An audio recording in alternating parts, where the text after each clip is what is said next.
guys! Welcome back to my channel. This is Luz Vlogs. And it's been a long time since na humarap ako ulit sa camera. Nung time na nandun ako, last time yata, dun sa Oman. Yun yung last time na nag-edit ako ng video, gumawa ako ng vlog. So now, ngayon lang ulit ako not really recover, but we need to stand up. Kailangan nating tumayo para munlad or mag-work ulit yung ating channel. So this is it. This is it, guys. So gagawa tayo ulit ng vlogs, pero memories muna, memories from the past, and then gagawa tayo ng clips para sa today, yung nangyayari sa akin ngayon. Masyado akong hindi pa ako nakamove on totally sa lahat ng nangyayari. Yung sabi ko nga noon, yung last video ko doon sa Oman, na yung final nights ko doon, in the last time. Tapos hindi na ako nakapag video nung papunta na ako ng airport, although may video, pero wala akong gana. Tapos nawalan din ako talaga ng gana na magawa ng vlogs. Sulpot-sulpot lang yung mga video lang ng mga hindi naman ako nakikita. So at this time, gagawa tayo nandito tayo, nag-intro. Ayan, maraming salamat sa inyo, guys, sa lahat ng sumusuporta at doon sa aking mga pam dito sa aking pinapaanoodan na 5 oras. Huwag natin sabihin yung totoong ano niya, kasi baka tayo maano ni Lolo. Ang daming violation ngayon, no? So, ayun nga, guys. So, maraming salamat ko sa mga kaibigan ko doon sa nagpapanood ng mga aming mga ginagawa dito kay Lolo. So, maraming salamat sa iyo, lalong-lalo na, especially to Sisi Gandanes Style at si Bing Opalya, at yung gumagawa, yung tumutulong din, si Sir Ted. Maraming salamat sa inyo, guys. Maraming salamat. Ako'y nawalan na ng gana sana doon sa aking YouTube channel. Kaya nga nagpapaalam na ako sa kanila noon, kasi ito almost 1 year na. Almost 1 year, this July 2024. Almost 1 year na wala pa rin nangyayari. Pag nag-upload ako ng video, tapos inayos ko na lahat, tapos yung nag-upload din ako, nag-update din ako ng mga upload, pero wala pa rin ginagawa si Lolo. Sabi niya one of this, pero hindi pa rin nagawa, hindi pa rin niya in-acknowledge na re-apply. So hanggang ngayon hindi pa na-re-apply. So, yun lang sana yung gusto ko ma-re-apply, kasi pati yung aking Google account doon sa, ano bang tawag doon? Nakalimutan ko sa tagal. Na ano na rin, nawala na rin, kasi nga 6 months lang yun eh. Pag 6 months, i-delete na yun ni Google. So, yun, isa pang aayusin kung sakaling maayos na tong kay Lolo. Yun lang, guys. So, let's watch this. Ito yung mga memorable days ko doon. Tapos yung, pero kailangan natin tumayo. Ayan, maraming salamat sa inyo, guys, and thank you sa pag-suporta. Maraming salamat.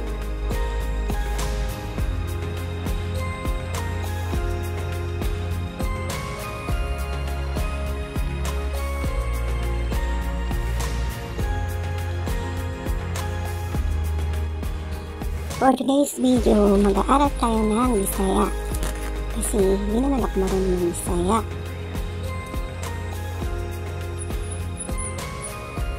Since yung asawa ko Bisaya, then doon sa dati kong trabaho, may mga Bisaya, may Ilocano, may Pangasinan. So medyo tayo natuto ng konti. Marunong ako namintin din ng konti Pangasinan, konti Ilocano, tsaka Bisaya. Pero tuwang-tuwa ako pag nakakarinig ako ng mga nagsasalita ng Bisaya, lalo na yung mga Ilongga. Napakaganda nila mang pakinggan, kahit minsan matigas yung mga sinasabi nila, pero masarap siya pakinggan. Kaya for today's video, mag-aaral tayo ng Bisaya. Yan, kahit pagod sa trabaho si Inday, magawa pa rin siya ng video dahil kailangan. I-post lang to guys, kaya lang may copyright yung video, yung song niya. Hindi ko na matanggal kasi ano na to, dati na tong video. Tapos nasave ko lang dito sa aking gallery. So ayan, meron tayong mga kode dito, mag-aaral tayo ng Bisaya. Guys, mag-start na tayo ng for today's video, Bisaya language. Ayan, sabi nga ni Shu Ramirez, heaven ko yun sa pag-Bisaya. Ang galing niya mag-Ilongga, no?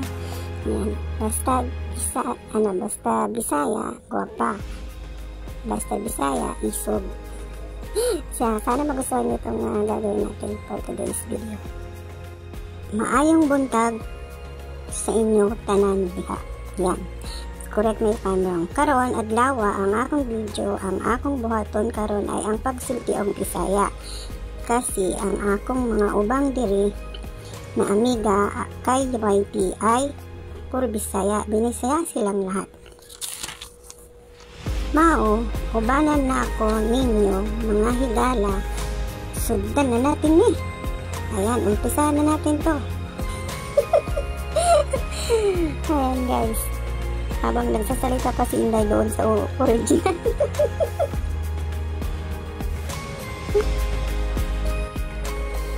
Ayan na guys, kung ako may katabi, marunong ako mag-Bisaya. Pero kung wala akong katabi, hindi ako marunong. Parang ibig sabihin niya katulad ng maganda lang siya kasi wala siyang katabi. Pero kung may katabi, hindi siya maganda. Yun na yun guys. Ewan ko rito kay Inday kung ano pagsasabi. So ayan guys, mag-start na tayo sa Bisaya language. Maayong buntag or adlaw sa inyong tanan diha. So yun ay good morning. Sa greetings lang tayo guys. Good morning everyone. So maayong udto sa inyong tanan diha. Magandang tanghali. Maayong hapon sa inyong tanan diha. Ibig sabihin magandang hapon sa inyong lahat. So yung tuslok, katulad dito kay Lolo, tamsak yun. So tuslok na mo tawon, magpatamsak na kayong lahat. Ibig sabihin. So lahat, maraming salamat. Daghan salamat. Yun lang alam ko, daghang salamat. So tagay na tawon ninyo ako ng gamay na grasya. Yan, sabi, bigyan ako ng konting grasya. So, ano pa itong isa? Ayaw ko ng samuka ba? Samuka, yung parang kainis. So, kalagot, parang expression lang nila yan sa mga Bisaya. Kalagot ba, oy? Yan, kainis. Puhon, samdi, karon, now, unya, mamaya. So, adlawon, madaling araw, udto, tanghali, gabi, hapon.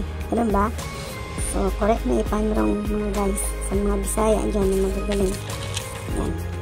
Hanggang dito na lang tayo guys. Hindi, marami pang sinasabi. Kasi pinaigsi ko lang yung mga sinasabi niya.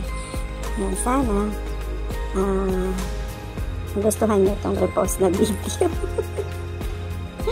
Walang magawa. Paniod to! Pamahaw! Ha? Ano pang isa? Nakaon? O, nikaon na mo! Nikaon na mo! Nikaon, oy! Nikaon na mo! Kumain na ba kayo? Nikaon na ka? Kumain ka na ba? Yun. Unsay sudan nimo? Anong ulam nyo? Unsay sudan nimo? Ulam mo. May drama din siya, no? So, unsa mo ngalan? Anong pangalan mo? Asa ka dapit nagpuyo? Nagpuyo? Saan ka nagpunta? Saan ka banda nakatira? Naririnig ko yung kay Charity si nagpuyo. Unsaon nagpo paghato? Ha? Foto? Diota? Dito? Dito? Ay, sus Ginoo. Di ko na kita ang pagsulat. Unsaon ako pag adto? Dito Paano ako makapunta doon? Yun. Guwapa ba akong dagway? Guwapa ba akong dagway? Hindi Ganahan ba mo sa akuwa? Ayan. Ganahan ba? Gilad ba ko o batasan? La, hindi naman. Ano pa? Wala na. Nahurot man na. Sandali lang naman to. Pampraso lang. Wala na. Ayan. Mahirap pala mag-Bisaya, no? Kung talagang diretso ka magsalita ng Bisaya, ang hirap pala. Ang hirap. Akala ko madali lang sa konsentra. Pero tuwang ako pag nakarinig ako ng nagsasalita ng Bisaya. Ayan. So, mahirap pala. Kung para para na rin nag-aaral ng ng tulad dito yung Arabic. Hindi rin ako masyadong makapagsalita ng Arabic. Okay, matulog na tayo!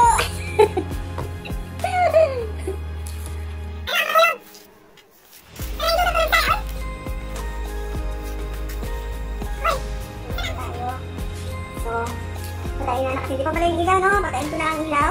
Siri, close the light.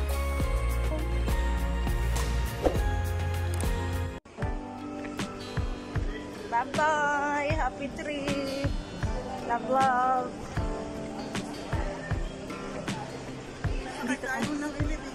Huwag na, mag-ano na tayo. Doon na tayo sa... Oo.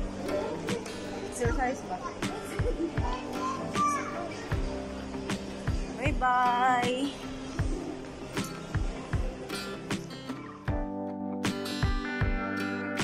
Ito guys, yung last night ko dun sa Oman. Binigyan ako ng dinner date ng nila madam, family with the kids at saka itong friend ko.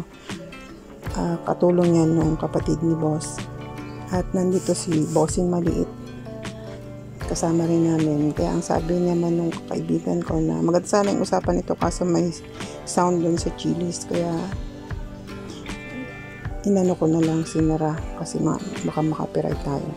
Yung kita-kits na lang sa Pinas. Ayan si bossing liit. Thank you guys. Yan, pauwi na kami. Tapos na yung dinner.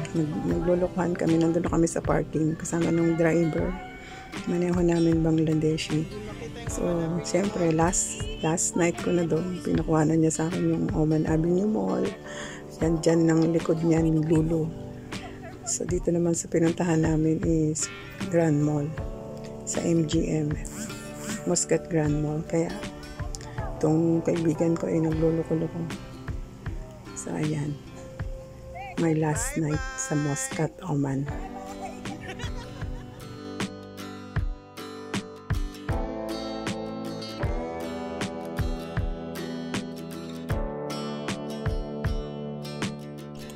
Ayan guys, tapos na ang ating mga moments ng dinner, ng paghahatid. Ito naman yung mga selfie ko sa aking mga friends. Itong batang to, ito yung bunsong anak ni madam na ako naman ang nagpalaki. So na-miss ko din yung batang yan. Yan. Ang naghatid kasi sa akin silang dalawa lang. Tsaka yung maneho namin ng Bangladeshi. So sana guys magkita-kita tayong muli. Si Bossing, ako, si Jumel. Yan. Miss you guys. Sana lang mag-meet tayo ulit. Hindi natin alam kung kailan. Ayan guys. Thank you so much. At maraming salamat sa moments guys. Maraming salamat. Thank you so much. Ito si Bossing. Bossing. We love you guys. We love you. We love you. Sana makita ko pa kayong muli. Sana makita ko pa kayong muli. At ito guys, yung clips na ginawa ko dito. May sakit ako nito. So, parang nag-emote lang ang lola. Nag-iisip. Hindi malaman kung anong gagawin. Sa hirap ng buhay dito sa Pilipinas. So, ngayon mo lang marirealize yung mga nangyari. Pero kailangan pa rin bumangon, kailangan kalimutan lahat. Pero hanggang ngayon talaga, honestly, hindi pa ako nakarecover hanggang ngayon. Tapos lagi pa akong may sakit dito sa Pilipinas. Parang nanghihina ka ba nang wala kang ginagawa.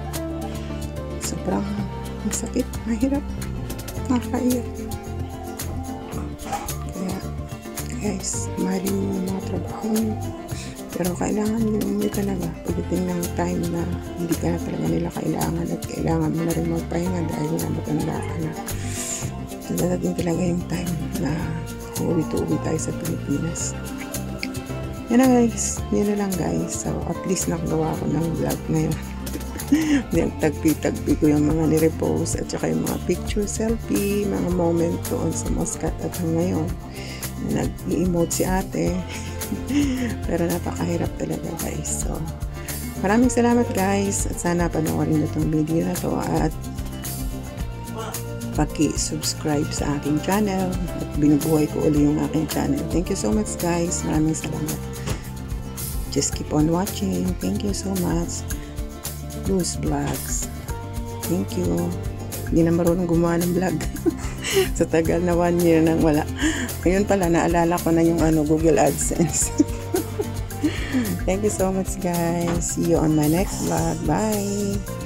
Yun guys, ingay sa baba. Nakakats din yung sound sa baba. Alam niyo naman ang bahay. Alam niyo naman ang ganitong sitwasyon sa Pilipinas. Kung umutot ka, maririnig din.